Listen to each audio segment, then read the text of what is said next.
So. Well, thank you for joining me. And the race for conference is, kind of coming down to the end, but it's definitely really close. Did you kind of see the way things are going right now? Yeah, I think there's 4 teams in our league that have separated themselves, and they're probably going to make the tournament for sure. In Bluffton, Transy, Rose, and Franklin. And then the other 6 are really fighting for 2 spots. So every game is crucial. Right, it is, and but you still have quite a few games, I guess, in retrospect for conference, including tonight as well. We do have 8 games left, and we set a goal starting the second half of the 9 games to go 6-3. I think if we can go 6-3 in those 9 games, that'll put us in the tournament, and we've put it on the board. We've been able to check one of those 6 off, so we're excited about the next 8 games with 4 of them being at home. Seems like you're just kind of having to go game by game because, it is just kind of like a one-game kind of. It is, and every team, again, 6 teams fighting for 2 spots. Every game is crucial, and some teams that we won here, the first round, very close games, we're going to have to go on the road and get those games as well. But it makes for exciting basketball. It's kept the girls focused. It's kept them practicing hard, following the scout, and so we look forward to a very, very tough game tonight with a very good Rose-Hulman team. Speaking of focus, is there anything that you think you guys are going to have to focus on specifically for this game?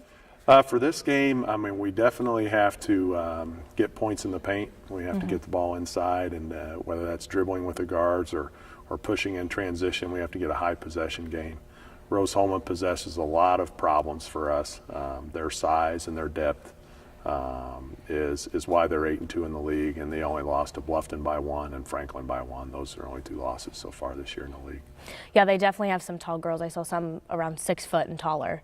Yeah, they have a 6'3" girl. They have 2 6'1" girls, 2 5'11" girls, a 5'10" girl.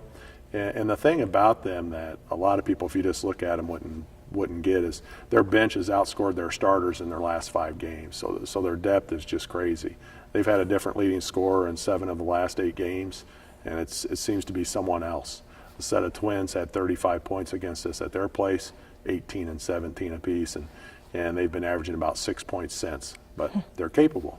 So I'm sure that makes it hard trying to figure out who you should really be focusing on. Right, and that's the thing, and that's why they're so good. Their leading scorer is averaging only 9 points a game, and then there's several at 8, a few at 7.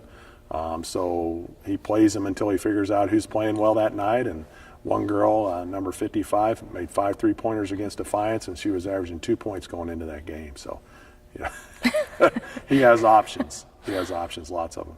Well, speaking of scoring, though, Allison Nash has been doing great, and she's leading in the conference in several different categories. Yes, and she's playing a little out of position. She's playing a 4 position instead of a guard, and her work ethic and practice has been excellent. She's a tough matchup against teams because if you guard her with a smaller guard, she can post you up. If you guard her with a bigger, she can get by you on the dribble. She can hit the 3 ball pretty well. I think she's our top field goal percentage person from 3 on the season. So I know she's looking forward to this game. She didn't play real well up there at Rose-Hulman, so she's looking for a little revenge factor for tonight. I'm sure all the girls are. It really wasn't that big of a game. I think it was 13 points the last time we played. Yeah, and we were up 7 at halftime. They outscored us by 20 in the second half, and a lot of it was their depth and their size just after time kind of took over. We didn't start the fourth quarter very well. We had several turnovers to begin, and they scored, and they took a 3-point game to 15, and then you can't play catch-up against a team like Rose-Hulman. Right, and at least we have home court advantage tonight. I think that'll definitely play. And I hope we have a great crowd here. I hope we have a lot of people who come in and support the ladies.